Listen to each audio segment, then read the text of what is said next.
ఈ లొకేషన్ ఏంటబ్బా! ఇంత బావుంది. మీకు తెలిస్తే కామెంట్ జేయండి. నేనైతే హైదరాబాద్ నుంచి ఊరికైతే స్టార్ట్ అయ్యాను. అండ్ మధ్యలో ఆ లొకేషన్ అయితే వచ్చింది. ఇంటికి వెళ్ళగానే మా మమ్మీ అయితే రొట్టె చేస్తుంది. తర్వాత మీరు చూడొచ్చు మా బీరకాయ చెట్టుకి ఎన్ని బీరకాయలు కాసినాయో. మీరు కూడా ఇలా పెరట్లో బీరకాయ చెట్టు లేదంటే కూరగాయ చెట్లు వేసుకోండి. ఎందుకంటే మనం ఎలాంటి మందు వేసి పండించాం కాబట్టి చాలా హెల్తీ.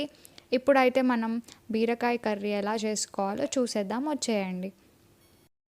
ఫస్ట్ అయితే మనం ఇలా బీరకాయని పీల్ ఆఫ్ అయితే చేసుకోవాలి. కంప్లీట్‌గా చేయాల్సిన అవసరం లేదు. ఎందుకంటే అందులో కూడా మనకు కావాల్సిన విటమిన్, మినరల్స్ ఉంటాయి కాబట్టి. తర్వాత బాండీ పెట్టుకొని ఆయిల్ వేసుకోండి. అండ్ తర్వాత తాలింపు గింజలు వేసుకోవాలి. ఆనియన్, పచ్చిమిర్చి, కరివేపాకు వేసుకోవాలి.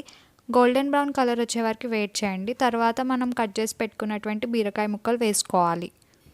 ఇప్పుడు మనం తగినంత ఉప్పు అలాగే పసుపు వేసుకొని కలుపుకొని మూత పెట్టుకోవాలి. ఫ్లేమ్ అయితే లో ఫ్లేమ్లో పెట్టుకోండి. ఎందుకంటే అప్పుడే అడుగు అనేది అస్సలు అంటదు అండ్ చాలా త్వరగా ముక్కలు అనేవి మగ్గిపోతాయి.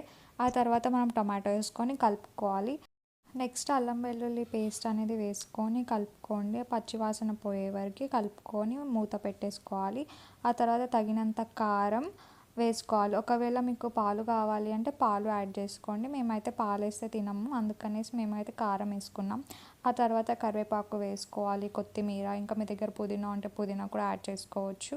తర్వాత ధనియాల పొడి వేసుకొని కలుపుకుంటే బీరకాయ కర్రీ అనేది రెడీ అయిపోతుంది.